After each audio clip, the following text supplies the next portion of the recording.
చదువుతున్నాను, గమనించండి. అపోస్తుల కార్యములు 10వ అధ్యాయము మొదటి వచనము. అపోస్తుల కార్యములు 10వ అధ్యాయము మొదటి వచనాన్ని చదువుతూ ఉన్నాను, గమనించండి. ఇటలీ పటాలమనబడిన పటాలములో శతాధిపతి అయిన కొర్నేలి అను భక్తిపరుడొకడు కైసరులో ఉండెను. ప్రార్థన.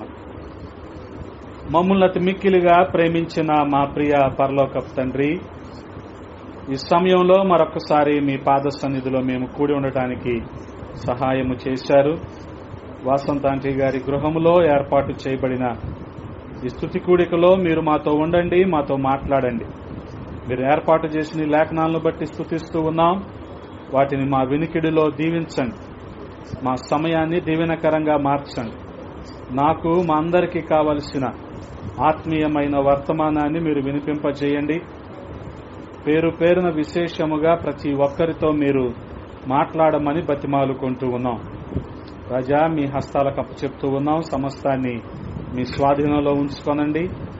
మీకే మహిమలారోపిస్తూ యేసయ్య పరిశుద్ధ నామంలో అడిగి వేడుకుంటున్నాము పరమ తండ్రి, ఆమేన్. దేవునికి స్తోత్రం, హల్లెలూయా. ప్రభునందు ప్రియ సహోదరి సహోదరులారా, చదవబడిన మాటలు చాలా శ్రద్ధగా గమనించండి. అపోస్తుల కార్యములు 10వ అధ్యాయము మొదటి వచనము. ఇటలీ పటాలమనబడిన పటాలములో శతాధిపతి అయిన కొర్నేలి అను భక్తిపరుడొకడు కైసరేలో ఉండెను. దేవునికి స్తోత్రం, హల్లెలూయా. మరి కొత్త నిబంధనలో 112వ పేజీ ఇక్కడే ఉండండి. ఇక్కడికి నుంచి మనం ఎక్కడికి వెళ్ళాం, ఈరోజు ఈ పేజీలోనే ఉందాం. గమనించగలిగితే పరిశుద్ధాత్ముని కార్యాలు ఏ రీతిగా ఆది అపోస్తలుల పట్ల జరుగుతూ, వారు ఏర్పాటు చేసిన సంఘాలలో జరిగించబడుతూ, ఆయన సంఘాన్ని ఎలాగ వృద్ధి చేశాడనేది మనం అర్థం చేసుకోగలిగితే, సంఘం యొక్క పునాది మరి ఏ రీతిగా ఏర్పడిందో మనందరికీ తెలుసు. ఆ బండ మీద నువ్వు సంఘాన్ని కడతావు అని పేతురుతో దేవుడు చెప్పాడు. చెప్పిన తరువాత పేతురు బలమైన పరిచర్య చేశాడు. అందుకనే మొదటి 12 అధ్యాయాలు పేతురు చేసిన పరిచర్య మనకి కనపడుద్ది. తర్వాత 16 అధ్యాయాలు పౌలు అపోస్తలుడు చేసిన పరిచర్య మనకు కనపడుద్ది. వాస్తవానికి వ్యక్తుల గురించి మనం మాట్లాడుతున్నప్పటికీ ఇవన్నీ కూడా పరిశుద్ధాత్ముని కార్యాలే. దేవాది దేవుడు ఒక గొప్ప ప్రణాళికను కలిగి ఉన్నాడు. అదేంటంటే యెరూషలేము, యోదయ, సమరయ, భూదిగంతాల వరకు సువార్త ప్రకటించబడాలి అని ఒక గొప్ప ప్రణాళికను కలిగి ఉన్నాడు. చూడగలిగితే ఇక్కడ 2వ అధ్యాయములో యెరూషలేములో సువార్త ప్రకటించబడింది, సంఘము బలపరచబడింది. అందుకనే ఒక్కరోజే 3,000 మంది బాప్తిస్మం పొందారు. హల్లెలూయా. ఇది పేతురు చేసిన గొప్ప పరిచర్యలో ఒక చిన్న ఉదాహరణ మాత్రమే. ఆ తర్వాత 4వ అధ్యాయంలోకి వచ్చేసరికి యోదయ ప్రాంతంలో జరిగిన పరిచర్యను మనం చూస్తా ఉన్నాం. అలాగే 8వ అధ్యాయములో మనం చూడగలిగితే సమరయ. మనం అనుకోవచ్చు 8వ అధ్యాయములో మరి ఐథియోపియాకు సంబంధించిన నపుంసకుడు ఉంటాడు కదా అంటే, మరి ఆయన అన్యుడేగా, అంటే సమరయులే కదా. కాబట్టి సమరయలో జరిగిన పరిచర్య అంటే ఏ రీతిగా పరిచర్య విస్తరిస్తూ వెళ్ళిందో. ఇకపోతే భూదిగంతాల వరకు, ఎండ్స్ ఆఫ్ ది ఎర్త్, భూదిగంతాల వరకు, ఆఖరికి ఐథియోపియాకి సంబంధించిన నపుంసకుడు ఇవి కూడా దాటిపోయాక 10వ అధ్యాయములో మనం కొర్నేలి పట్ల దేవుడు చూపిస్తున్న కృప, కొర్నేలి కుటుంబాన్ని దేవుడు ఆదరించిన విధానము, కొర్నేలితో దేవదూత చెప్పిన మాట ఏంటంటే, నువ్వు యొప్పేకి మనుషుల్ని పంపించి అక్కడ సీమోను అనే చర్మకారుని ఇంటి దగ్గర పేతురు అనే అపోస్తలుడు ఉన్నాడు, ఆయన పిలిపించి నువ్వు ప్రార్థన చేయించుకో అంటే, ఆ రీతిగా కొర్నేలి విధేయుడై మరి విధేయత చూపించి లోబడి ఆ రీతిగా పేతురుకు మరి ఉపచారము చేసి గొప్ప మేలును పొందుకున్నాడు. అంటే గమనించండి, యెరూషలేము, యోదయ, సమరయ, భూదిగంతాల వరకు అన్న మాట ఎలాగ నెరవేర్చబడిందో అపోస్తుల కార్యముల్లో మనం చూస్తా ఉన్నాం. మెట్టుకు ఇక్కడ 10వ అధ్యాయములో మరి శతాధిపతి అయిన కొర్నేలి మనకు కనబడుతూ ఉన్నాడు. పేతురుకు దేవుడిచ్చిన వాగ్దానం ఏంటంటే, మరి పరలోకపు తాళపు చెవులు నీకు ఇచ్చాను అన్నాడు. గమనించండి, ఎవరు కూడా నిన్ను ఏమీ చేయలేరు, పరలోకపు తాళపు చెవులు ఇచ్చాడు. ఇచ్చినప్పటికీ పేతురు చాలా కాలం వాడకుండా పర్సులోనే పెట్టుకొని తిరిగాడు. ఎప్పుడు వాడాడంటే యేసుక్రీస్తు ప్రభువు వారు చనిపోయాక వాడటం మొదలు పెట్టాడు. వాడిన వెంటనే, అంటే గమనించండి, కొన్ని సందర్భాల్లో మనకివ్వబడిన పవర్ ని మనం ఎక్సర్సైజ్ చేయాలి. అంటే దేవుడు మనకిచ్చిన ధన్యత ఉంటుంది చూడండి, దాన్ని మనం వినియోగించుకోవాలి. అది ఎప్పుడు వినియోగించుకున్నా పనిచేస్తుంది. చెక్కు లాంటిది అనమాట, బ్లాంక్ చెక్కు లాంటిది. నువ్వు ఎంత రాసుకుంటే అంత. అందుకనే పేతురు ఆ రోజున 3000 మందిని ప్రభు వద్దకు నడిపించాడు, వాళ్ళకి బాప్తిసం ఇచ్చాడు. అంటే ఆ తాళపు చెవులు ఎప్పుడు ఉపయోగించడం మొదలు పెట్టాడో అప్పుడు పరలోకపు అకౌంట్ లో ఎంత బ్యాలెన్స్ పడిందంటే 3000 ఆత్మలు పడింది. హల్లెలూయా. ఒక్క రోజులో 3000 ఆత్మలు. ఈ రోజున ఒక వ్యక్తిని ప్రభు వద్దకు నడిపించడం అంటే ఎంత ప్రయాసతో కూడుకున్నదంటే గమనించండి, చాలా ప్రయాసతో కూడుకున్నది. దీనికోసం సేవకులు చాలా ప్రయాసపడుతూ ఉంటారు. కానీ ఈజీగా ఆత్మలు వచ్చినాయి అంటే either they should beg, they should borrow, or they should steal. అయితే అడుక్కోవాలి, లేదా అప్పు తెచ్చుకోవాలి, లేదా దొంగిలించాలి. ఆత్మలు ఎలా కూడా సంపాదించవచ్చు అంటే ఎలా కూడా సంపాదిస్తున్నారు. మరి ఈజీగా వచ్చే ఆత్మలు ఇవన్నీ, ఈజీగా వచ్చే ఆత్మలు. కష్టపడితే వచ్చే ఆత్మలు అంత ఈజీగా రావు. అందుకనే గమనించండి, ఒక్క రోజులో 3000 ఆత్మలు పరలోకం బ్యాంకులో చేరినాయి అంటే పేతురు అంత గొప్ప పరిచర్య చేశాడు. పరిశుద్ధాత్ముడు కూడా మరి కొంతమంది వ్యక్తుల గురించి సవివరంగా రాయించాడు. అంటే వారి గురించి విస్తరించి రాయించాడు. కారణం ఏంటంటే మెట్టుకు మనం తెలుసుకోవాలి, మాదిరి కలిగి ఉండాలి, మనం బలపరచబడాలి, ఆదరించబడాలన్న ఉద్దేశంతో. అందుకనే గమనించండి, యోహాను సువార్త 4వ అధ్యాయంలో సమరయ స్త్రీ గురించి విస్తారంగా రాయించాడు. 1 కాదు 2 కాదు, కొన్ని వచనాలు అలాగా 10ల సంఖ్యలో వచనాలు అలాగా రాయిస్తూ వెళ్ళిపోయాడు. ఎందుకంటే అవసరం. పరిచర్య విస్తరించటం ఎలాగో, ఒక వ్యక్తిని సంధించటం ఎలాగో, ఒక వ్యక్తిని ఒప్పింపజేయటం ఎలాగో, ఇవన్నీ అందులో మనకు కనపడతాయి. అలాగే కొర్నేలి విషయం కూడా అలాగే రాయిస్తున్నాడు. ప్రతిదీ కూడా. అందుకనే గమనించగలిగితే పేతురు అంత గొప్ప పరిచర్య చేశాడు. పరలోకపు తాళపు చెవులైతే పేతురు దగ్గర ఉన్నాయి, కానీ పాతాళం యొక్క తాళ చెవులు మాత్రం దేవుడి దగ్గరే ఉంచుకున్నాడు. ఎందుకని? ఆ తాళాలు కూడా పేతురుకి ఇచ్చారనుకో, ఏం చేసేవాడు? ఎదురు తిరిగిన వాళ్ళని, ఎక్కిరించిన వాళ్ళని, ఇబ్బంది పెట్టిన వాళ్ళు అందరినీ పాతాళానికి పంపించేవాడు. అందుకని ఆ తాళాలు మాత్రం దేవుడి దగ్గరే ఉంచుకున్నాడు. అదే మనం ప్రకటన గ్రంథం 1వ అధ్యాయంలో చూస్తాం. మరణం యొక్కయు పాతాళం యొక్క తాళ చెవులు నా దగ్గర ఉన్నాయి అంటాడు ఆయన. గమనించండి. ఆ రీతిగా మనం చూడగలిగితే ప్రియ సహోదరి సహోదరులారా, ఇక్కడ కొర్నేలి మనకి కనబడుతూ ఉన్నాడు. కొర్నేలి గురించిన అద్భుతమైన మరి వచనాలు ఇక్కడ మనం చదువుతా ఉన్నాం. ప్రాముఖ్యంగా 2వ వచనంలోకి వెళ్దాం. అతడు తన ఇంటి వారందరితో కూడా దేవుని యందు భయభక్తులు కలిగి గలవాడయ్యుండి ప్రజలకు బహుధర్మము చేయుచు ఎల్లప్పుడూ దేవునికి ప్రార్థన చేయువాడు. హల్లెలూయా. మొట్టమొదటి లక్షణం గమనించండి, భయభక్తులు కలిగినవాడు. వాస్తవానికి మొదటి వచనంలో కొర్నేలి పరిచయం మనం చూడగలిగితే రాయబడిన మాట ఏంటి? కొర్నేలి ఒక శతాధిపతి అంట. శతాధిపతి అంటే గమనించండి, రోమా ప్రభుత్వం అప్పటి రోజుల్లో చాలా పవర్ఫుల్ సామ్రాజ్యం. ఆ రోజుల్లో చాలా శక్తివంతమైన సామ్రాజ్యం. అటువంటి సామ్రాజ్యంలో ఒక అధికారం కలిగిన పదవిలో ఉన్నాడంటే అంత సాధారణమైన విషయం కాదు. సాధారణంగా శతాధిపతి అంటే 100 మంది మీద అధిపతి అని అర్థం. గమనించండి. ఎలాగ మనం చెప్పగలం అంటే, యేసుక్రీస్తు ప్రభు వారిని పట్టుకోవటానికి గెత్సెమనే తోటకి రోమా సైనికులు వచ్చినప్పుడు ఆవేశంగా పేతురు చేసిన పని ఏంటంటే సైనికుని చెవిని తెగ నరకడం. అప్పుడు ప్రభువారు ఏమంటారు? అయ్యా పేతురు కొద్దిగా కత్తి వరలో పెట్టేసి, కత్తితో మనకు పని లేదు, నేను ప్రభువునే వేడుకుంటే, నేను నా తండ్రిని వేడుకుంటే 6 సేనా వ్యూహాలను నా కోసం పంపిస్తాడు అని రాయబడి ఉంటుంది. గమనించండి. 6 12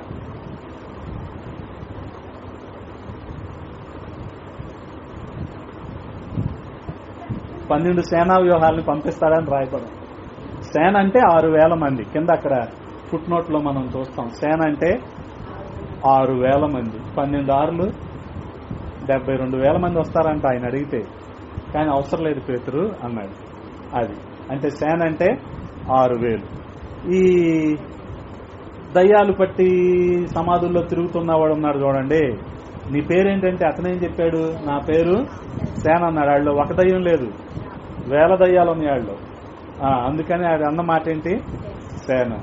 మనం మాత్రం ఆడు బట్టలు సరిగ్గా వేసుకోలేదని ఒక దయ్యం గురించి మాట్లాడతాం. దానికి కరస్పాండింగ్ దయ్యాలు చాలా ఉంటాయి అక్కడి నుండి. గమనించండి, అది సేన 6,000 మంది అన్నమాట. అందుకనే సహస్రాధిపతి అంటే 1000 మంది మీద అధిపతి, శతాధిపతి అంటే 100 మంది మీద అధిపతి. అంటే ఇప్పుడున్న భాషలో మనం మాట్లాడుకోవాలంటే శతాధిపతి అంటే ఒక సిఐ లాంటోడు అనమాట. ఒక సిఐ లాంటోడు. సిఐ కింద ఎంతమంది ఎస్ఐలు ఉంటారు? కనీసం 2-3 ఎస్ఐలు ఉంటారు. ఒక ఎస్ఐ కింద ఎంతమంది కానిస్టేబుల్లు, ఎంతమంది హోంగార్డులు, ఎంతమంది రైటర్లు, ఎంతమంది ఎస్హెచ్ఓలు, ఎంతమంది ఉంటారు? ఇదంతా కలిపి 100 మంది ఉంటారు. సర్కిల్ ఇన్స్పెక్టర్ కింద 100 మంది ఉంటారు. అదే శతాధిపతి అంటే. అలాగే సహస్రాధిపతి అంటే డిఎస్పీ లెక్క. డిఎస్పీ కింద మళ్ళీ ఎన్ని సర్కిళ్ళు ఉంటాయి, ఎన్ని స్టేషన్లు ఉంటాయి? గమనించండి. అందుకనే ఇక్కడ శతాధిపతి వాస్తవంగా 100 మంది మీద అధిపతి అంటే అతన్ని చూసి అందరూ భయపడతారు. కానీ ఇక్కడ రాయబడిన మంచి లక్షణం ఏంటంటే అతను దేవుణ్ణి చూసి భయపడుతున్నాడు. హల్లెలూయా, హల్లెలూయా. అంటే అధికారం కలిగి ఉండి కూడా దేవుణ్ణి చూసి భయపడుతున్నాడు. దేవుని అందలి భయభక్తులు గలవాడై ఉండి, అద్భుతమైన మాట. అధికారం ఉంది, దాన్ని పట్టించుకోవటం లేదు, కానీ దేవుని యందు భయభక్తులు గలవాడై ఉండి. గమనించండి, చాలా స్పష్టంగా మనం చూడగలిగితే వాస్తవంగా ఇటువంటి అధికారం కలిగిన వ్యక్తి దేవునికి భయపడటం అనేది చాలా అరుదు, చాలా అరుదు. అధికారాన్ని బట్టి అతను అతిశయించి ఉండొచ్చు, కానీ అతను అలా లేడు. దేవుని అందలి భయభక్తులు కలిగిన వాడుగా ఉన్నాడు. అంత మాత్రమే కాదు, 4వ వచనంలో మనం చూడగలిగితే అతడు దూత వైపు తేరి చూచి భయపడి.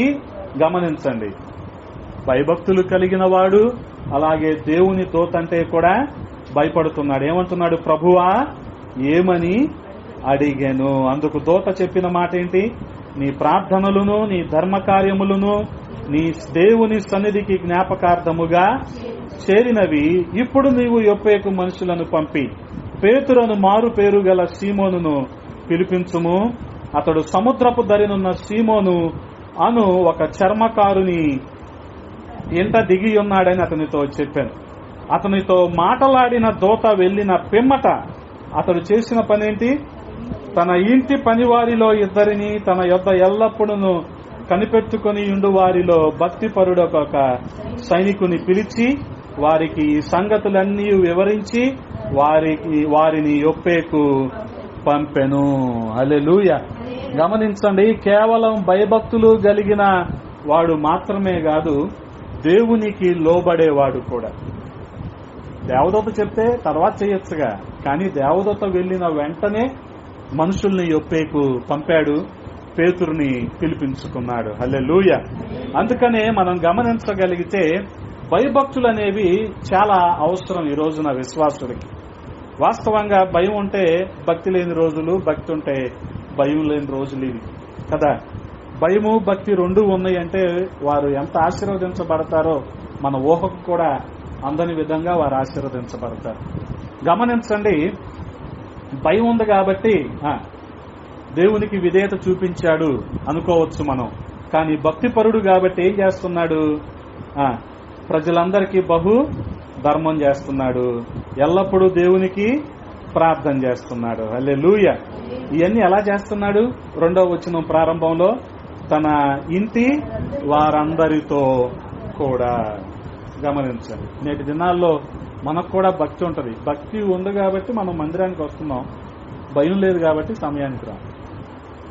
భక్తి ఉంది కాబట్టి బైబిల్ తెచ్చుకుంటాం, భయం లేదు కాబట్టి బైబిల్ చదవం. చదివిన దాంట్లోది అనుసరించాం. ఇది ఈ రోజున ఉంటున్న భయము, భక్తి. కానీ గమనించండి, ఇక్కడ దేవుడంటే భయం ఉంది, అలాగే విధేయత చూపించే లోబడే భక్తి కూడా మనం కొర్నేలీలో చూస్తా ఉన్నాం. అందుకనే దేవదూత వెళ్లిన వెంటనే మనుషుల్ని పిలిపించాడు, అక్కడ యొప్పేకు పంపించాడు. మరి ఆ రీతిగా పేతురుని పిలిపించుకొని ప్రార్థన చేయించుకున్నాడు. అదే రీతిగా మనం చూడగలిగితే మరొక గొప్ప లక్షణం ఏంటంటే 2వ వచనంలోనే మనం చూస్తున్నాం, ఇంటి వారందరితో కూడా. ఇంటి వారందరితో కూడా. యెహోషువ భక్తుడు అంటాడు 24వ అధ్యాయము యెహోషువ గ్రంథం 15వ వచనంలో, నేనును నా ఇంటి వారందరూ, నేనును నా ఇంటి వారందరూను. అంటే గమనించండి, దేవుడు కుటుంబంగా ఆయనను ఆరాధించాలని ఆయన కోరుకుంటున్నాడు.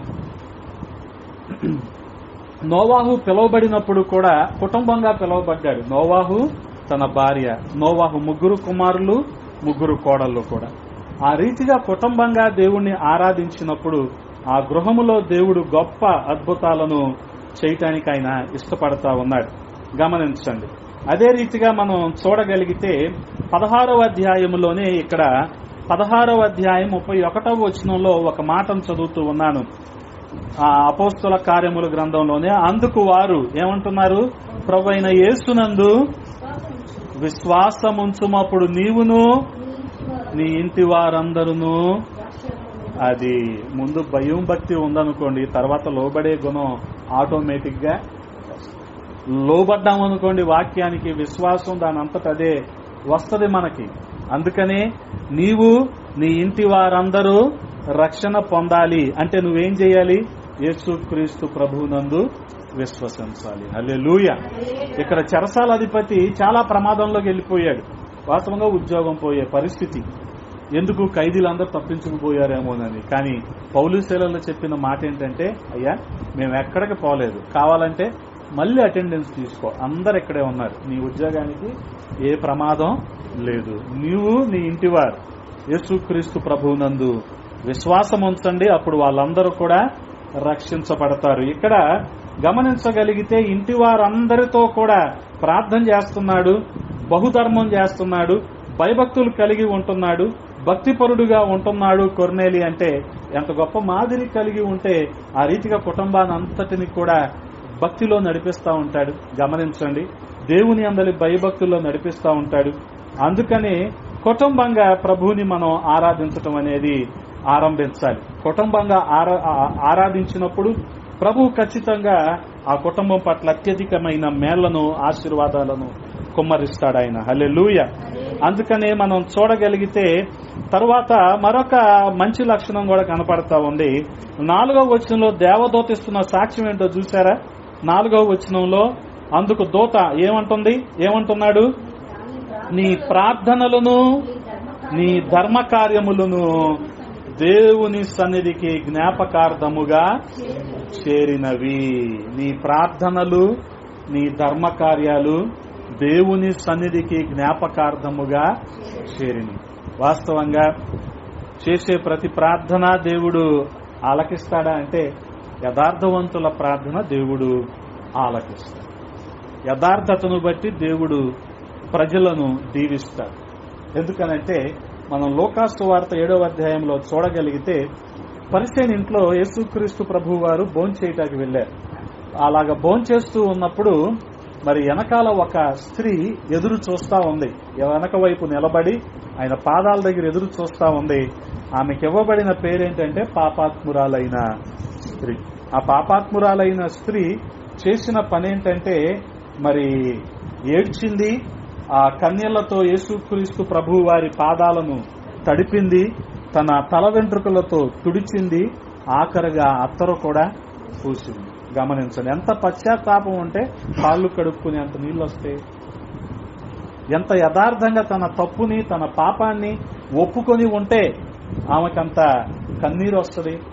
అంత మాత్రమే కాదు, తన గౌరవం లేకపోతే తన ఘనతకు సూచనగా ఉన్న తల వెంట్రుకలతో ఏం చేసింది? పాదాలు తుడిచింది. గమనించాలి. చాలా మంది తల మీద చేయనివారు తెలుసా?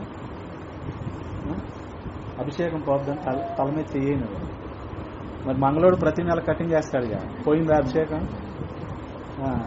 అందుకని చాలా మంది వాళ్ళ కటింగ్ వాళ్ళు వేసుకుంటున్నారు. మీకు తెలుసలేదు? నిజం పోతురాజు, అభిషేకం పోద్దంట. అది వారి ఘనత. అందుకనే ఆ ఘనతను కూడా పక్కన పెట్టి యేసుక్రీస్తు ప్రభు వారి పాదాల దగ్గర పెట్టేసింది. ఆ తర్వాత ఏం చేసింది? అత్తరు పూసింది కాళ్ళకు. అంటే ఆయనను ఆరాధించింది. హల్లెలూయా. అంటే ఇక్కడ అంతటిలో కూడా 50వ వచనం, లూకా సువార్త 7వ అధ్యాయం 50వ వచనంలో యేసుక్రీస్తు ప్రభు వారు అంటుంది ఏంటంటే, నీ విశ్వాసము నిన్ను, అబ్బా ఎంత గొప్ప మాట అది. ఆమె ఎలా రక్షించబడింది? ఇప్పుడు ఆమెకున్న విశ్వాసం. ఏమని విశ్వసించింది? యేసుక్రీస్తు ప్రభు తప్ప ఎవరు నన్ను ఈ పాప స్థితిలో నుంచి బయటపడేయలేరు అని విశ్వసించింది. ఆ విశ్వాసం ఏం చేసింది? ఆ పాపాత్మురాలైన స్త్రీని రక్షించింది. అంటే అక్కడ యేసుక్రీస్తు ప్రభు వారు చూసింది ఏంటంటే యథార్థత. గమనించండి, ఏం చూశాడు ఆయన? యథార్థత. ఈ యథార్థతను బట్టే ఆమెను దేవుడు దర్శించాడు, ఆమెను రక్షించాడు. ఇక్కడ కూడా మనం గమనించగలిగితే ప్రార్థన చేస్తున్నాడంట. ఈ ప్రార్థనలు ఎవరి దగ్గరికి వెళ్ళి? దేవుని సన్నిధికి వెళ్ళిని. అంటే దేవుడు ఈ ప్రార్థనను అంగీకరించాడంటే ఎంత యథార్థంగా కొర్నేలి ప్రార్థన చేస్తుంటాడు కదా, ఎంత యథార్థంగా చేస్తుంటాడు కదా. వాస్తవానికి ఇతనుకున్న అధికారాన్ని బట్టి ప్రార్థన చేసుకునే అవకాశం కంటే తన హోదాని బట్టి పాపం చేసే అవకాశమే ఎక్కువ. కానీ ఆయన పాపం చేయలేదు, కానీ కొర్నేలి ప్రార్థన చేశాడు. ఆ ప్రార్థన ఎవరి దగ్గరికి వెళ్ళింది? దేవుని దగ్గరికి వెళ్ళింది. హల్లెలూయా. గమనించండి, ఇది ఒక మంచి లక్షణం. తను భయభక్తులు కలిగిన వాడు, భయభక్తుల్ని బట్టి లోబడినవాడు, లోబడటం మాత్రమే కాదు ఇంటి వారందరినీ కూడా మరి భక్తిలో నడిపించినవాడు, ఇప్పుడు ప్రార్థన చేస్తున్నవాడు. ఈ ప్రార్థన కూడా దేవుని సన్నిధికి జ్ఞాపకార్థముగా చేరే ప్రార్థన, యథార్థమైన ప్రార్థన. గమనించండి, అటువంటి ప్రార్థన చేశాడు. అలాగే చూడగలిగితే మరొక లక్షణం కూడా దేవదూతిస్తున్న సాక్షి మనం చూస్తున్నాంగా. 4వ వచనంలోనే నీ ప్రార్థనలును నీ ధర్మ కార్యములను కదా. మళ్ళీ ఆయన ఉద్యోగం దగ్గరికి వెళ్దాం. అంతసేపు ఉద్యోగం అంటాయండి, మాట్లాడుకోవాలి కదా మరి కొర్నేలి ఉద్యోగం గురించి. ఆ ఉద్యోగంలో తీసుకోవటానికి అవకాశం ఉంటుందా, ఇవ్వటానికి అవకాశం ఉంటుందా? పోలీసుడు ఉద్యోగంలో తీసుకోవటానికి అవకాశం ఉంటుందా, ఇవ్వటానికి అవకాశం ఉంటుందా? తీసుకుంటున్నాడా? తీసుకోవట్లా, ఇస్తున్నాడంట. ధర్మకార్యము. గమనించాలి, ధర్మకార్యము. ఇదే మాట 2వ వచనంలో కూడా రాయబడి ఉందిగా. ప్రజలకు ఏం చేస్తున్నాడు? బహుధర్మము చేయొచ్చు. బహుధర్మము చేయొచ్చు. సాధారణంగా ఒకవేళ వీళ్ళు ఉద్యోగాల్లో చేరిన కొత్తలో వీళ్ళకి ఇటువంటి అలవాటు లేకపోతే వీళ్ళకి ఎలా అలవాటు చేస్తారో తెలుసా? తీసుకోండి పర్వాలేదు, తీసుకొని ఎవరికైనా సాయం చేయండి అంటారు. సాయం దేంతో చేయాలి? మన సొంత డబ్బుతో చేయాలి. ఎక్స్ట్రాగా వచ్చిన డబ్బుతో చేస్తారేంటి సాయం? కరప్షన్ అలా అలవాటు చేస్తారు బయట కరప్షన్ అలా అలవాటు చేస్తారు పోతురాజు. అందుకనే పెద్ద పెద్ద ఇన్స్టిట్యూషన్స్ ఉంటాయి కదా, వాళ్ళు ఇచ్చే కవర్ ఏమంటారు? మనం తీసుకోకపోతే ఎవరికైనా ఇవ్వండి అంటే ఆడిచ్చేసినట్టు అక్కడ మనకి. మనం ఏం చేయాలి ఇప్పుడు? దాన్ని ఎవరికైనా ఇవ్వండి అంటే అలా మెల్లగా కరప్షన్, అవినీతి మనకి అలవాటు చేయాలి. ఇప్పుడు ఇంకా ఇతని ఉద్యోగం అంటే మనం ఇంకా ఊహించుకోవచ్చు. 100 మంది మీద అధికారం అంటే మనం ఊహించుకోవచ్చు. తీసుకునే అవకాశం ఉన్న చోట తీసుకోకుండా అతను చేస్తున్న పనేంటో గమనించండి. బహు ధర్మము చేస్తున్నాడు. హల్లెలూయా. బహు ధర్మము చేస్తున్నాడు. ఈ ధర్మ కార్యాలు కూడా ఎక్కడికి వెళ్ళినాయి? దేవుని సన్నిధికి జ్ఞాపకార్థముగా వెళ్ళిని. హల్లెలూయా.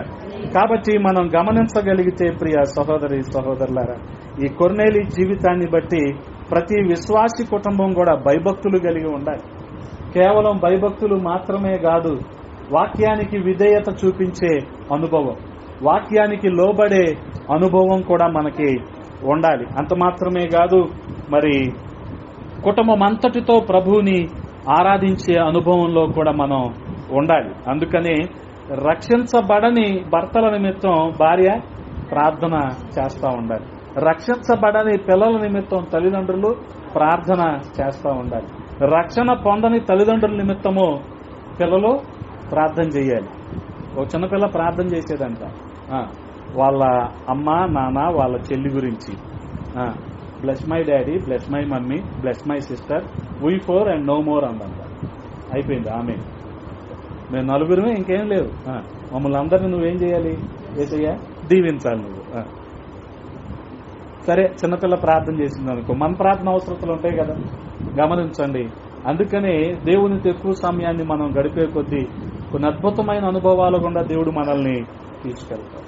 కొన్ని అద్భుతమైన ప్రత్యక్షతలు దేవుడు మనకి అందిస్తాడు. ఈ ప్రత్యక్షతలు బట్టి మనం ఆత్మీయంగా ఉన్నతమైన మెట్టులో ఉంటాం. అపవాది మనల్ని ఏమీ చేయలేడు. హల్లెలూయా. టచ్ చేయటానికి కూడా భయపడతాడు. అర్థమవుతుందా? అందుకని ఏం చేయాలి? మనం ఎక్కువగా ప్రార్థనలో మనము గడపాలి. హల్లెలూయా. గమనించండి, ఇక్కడ కొర్నేలిలో మనం మాట్లాడుకుంటున్న ఈ ప్రార్థన ధర్మ కార్యాలు ఎలా సాధ్యపడి అంటారు? ప్రార్థన మనల్ని పాపం చేయనివ్వదు, పాపం మనల్ని ప్రార్థన చేయనివ్వదు. కొర్నేలి మొదటిదే ఎంపిక చేసుకున్నాడు, ప్రార్థన చేశాడు కాబట్టి పాపం జోలికి వెళ్ళలేదు. తన హోదాలో పాపం చేసే అవకాశం ఉంది, తన హోదాలో డబ్బులు తీసుకునే దండుకునే అవకాశం ఉంది, ఆ రెండింటి జోలికి వెళ్ళలేదు. ప్రార్థన చేశాడు, అలాగే ధర్మ కార్యాలు కూడా చేశాడు. హల్లెలూయా. అందుకని గొప్ప సాక్ష్యం అతడు తన ఇంటి వారందరితో కూడా దేవుని యందు భయభక్తులు గలవాడై ఉండి ప్రజలకు బహుధర్మము చేయుచు ఎల్లప్పుడూ దేవునికి ప్రార్థన చేయువాడు. ధర్మము చేయటంలో ఒక విషయం మనం జ్ఞాపకం ఉంచుకోవాలి. మనం అర్పణిచ్చినా, కానుకిచ్చినా, సహాయపడినా, ఎవరికైనా ఆపదలో అండగా నిలబడినా ఇది మన హృదయాన్ని బట్టి ఉంటది కానీ మన ఆర్థిక స్థితిని బట్టి ఉండదు. ఇది మన హృదయాన్ని బట్టి ఉంటది.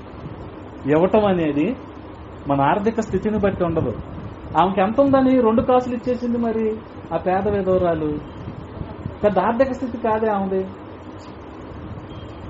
అందుకనే ఆర్థిక స్థితిని బట్టి కాదు, ఇచ్చే మనస్సును బట్టి ఉంటుంది. అది అందుకనే ధర్మ కార్యాలు అనే పాటికి ఈ విషయాన్ని మనం అర్థం చేసుకోవాలి. ప్రభు మనకి సహాయం చేసిన కొలది ఇతరులకు ఆపదలో అవసరతలో ఉన్న వారికి మనము సాయపడాలి. హల్లెలూయా. ఆ రీతిగా మనం సాయపడినప్పుడు ఇవి ఖచ్చితంగా దేవుని జ్ఞాపకార్థంగా ఇవి ముద్రించబడతాయి, ఆయన సన్నిధికి చేరతాయి. గమనించండి, ఆయన సన్నిధికి చేరతాయి. అందుకనే చేసేటప్పుడు కొన్ని అకౌంటబుల్ గా చేయాలి, కొన్ని ధారాళంగా చేయాలి, కొన్ని మర్మంగా చేయాలి. కొన్ని అకౌంటబుల్ గా చేసి తీరాల్సిందే. ఎందుకని? అకౌంటబిలిటీ లేదనుకోండి, ఖచ్చితంగా మళ్ళీ అది దేవునికి మనం లెక్క చెప్పుకోవాలిగా. అందుకని అకౌంటబిలిటీ ఉండాలి. అలాగే ధారాళంగా చేయాలి, కొన్ని మర్మంగా చేయాలి, అన్ని బహిరంగంగా కాదు. అందుకనే ఈ విషయాలను మనం అర్థం చేసుకోవాలి. అందుకనే ఈ సాయంకాల సమయంలో కొర్నేలిని దేవుడు మన ముందుంచాడు. అటువంటి విశ్వాస ప్రమాణాలు, స్టాండర్డ్స్ కొర్నేలి కలిగి ఉన్నాడు. ప్రతి విశ్వాసి కూడా కలిగి ఉండటానికి గొప్ప మాదిరిని కూడా మనకి చూపిస్తా ఉన్నాడు. ఆ రీతిగా మరి ప్రతి కుటుంబము, సంఘములో ఉన్న ప్రతి కుటుంబము భయభక్తులు కలిగి వాక్యానికి విధేయత చూపించి మరి దేవునికి లోబడి ఇంటి వారందరూ కూడా మరి కుటుంబ సమేతంగా ఆరాధించేవారుగా, ప్రార్థించేవారుగా, ధర్మకార్యాలు చేసేవారిగా ఉండాలనేదే దేవుని చిత్తం. అటువంటి కృప దేవాది దేవుడు మనందరికీ దయచేయునుగాక. ఆమేన్.